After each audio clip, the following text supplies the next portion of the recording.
Hey guys, and welcome to Blender. Well, this is what your scene will look like. Now, you notice mine is slightly different than yours when you first open up Blender. If you move your if you move your center button on your mouse wheel, you can pan around like this and then hit Control Alt 0 when you're happy where you want your camera to be. And first thing I want to do is delete the default cube. We don't need it. Click camera, background image, add image, open.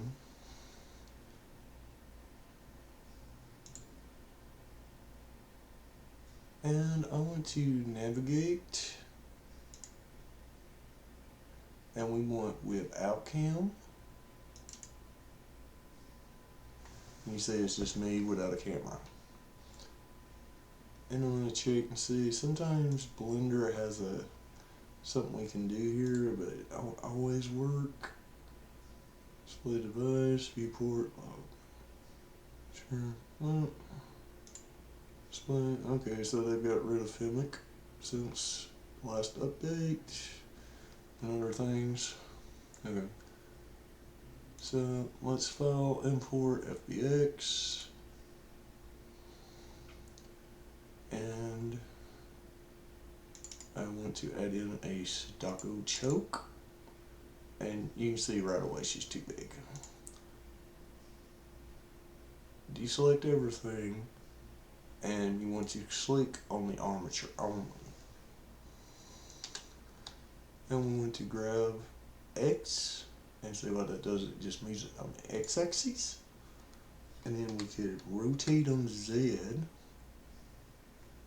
and you see she's way too big anyway. So we might scale her down a little. Make sure to hit Control A, scale. And sometimes that will screw up, so. Okay. And I want to grab her on the Y now, GY. See, grab, pretty self-explanatory. And we'll rotate her a little bit more on the Z. And I want her right there in the scene.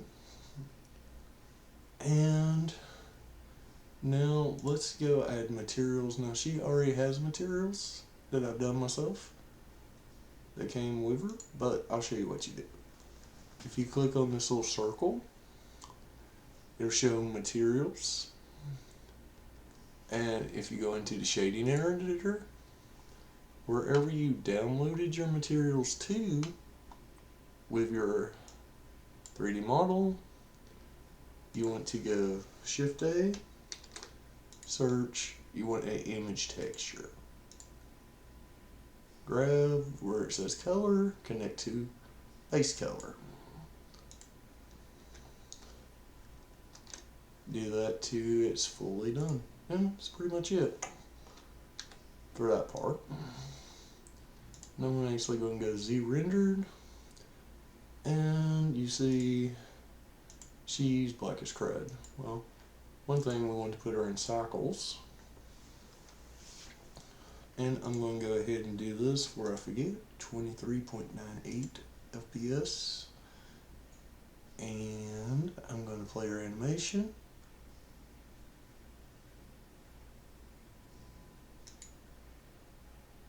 Looks like it finishes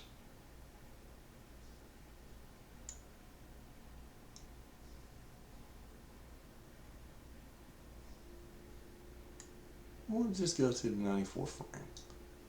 Okay. Or we could go, let's just go 109. So this is like a timeline.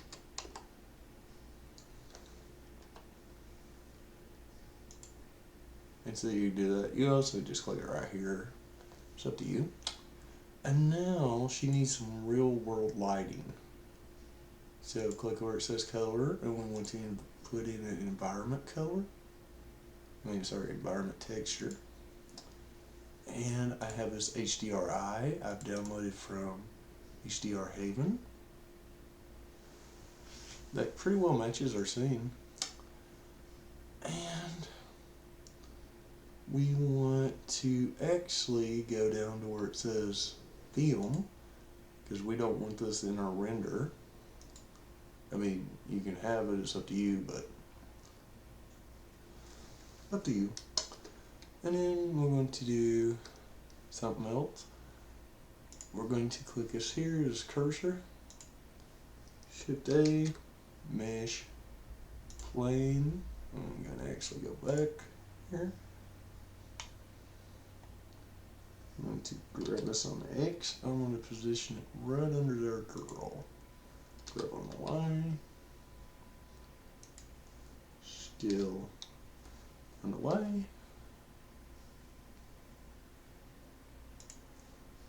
Maybe scale X. Just a little. And we go back to 0. And then see, we had that problem. So, grab it on the X. See, looks can be deceiving. Always use this, your camera view.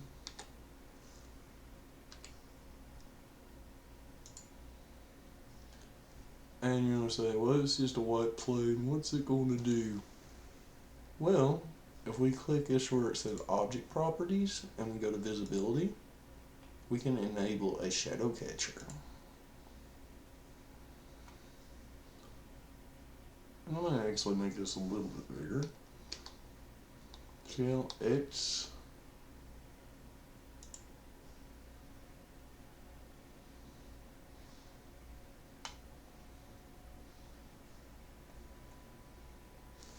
Hold on a sec, something is not right here. I'm going to hit 1. Grab on the X. Grab on Z. So let's just see if I added a shadow to her, and it did. But sometimes it can do that, so be warned about it. Now if we turn this off, we have no shadow, we have a shadow. And it looks pretty similar to our shadow here, which is good for us. You can also use Shift tilde, but I've already positioned her into frame and she looks pretty good. So let's double check our render settings. 109, 23 FPS. Let's go in here and Sadako. I want to add in here. I need Shisako. Oh crap! I'm sorry, I forgot. I got something I already made. Let's just delete these. I thought I deleted them earlier. Sorry about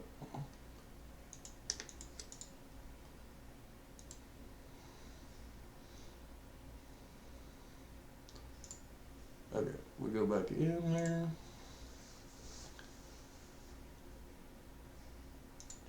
Sadako choke pings. Accept. And before we render our animation, we want to change some settings. One, this is way too much. I actually rendered mine at 1000, but for this, we'll do 400.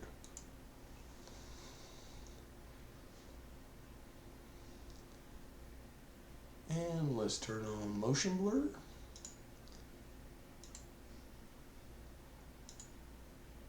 We don't want deformation because she deforms, and that's going to cause us some problems.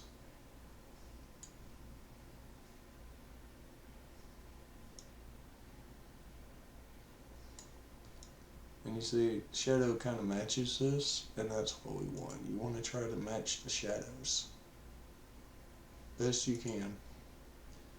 And it matches this, matches that pretty well. So let's go render animation in a second, because we got one last thing we want to do.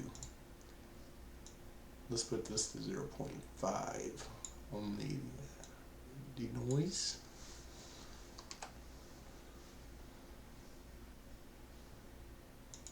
Because 0.1 it'll be denoising every second, and we don't want that.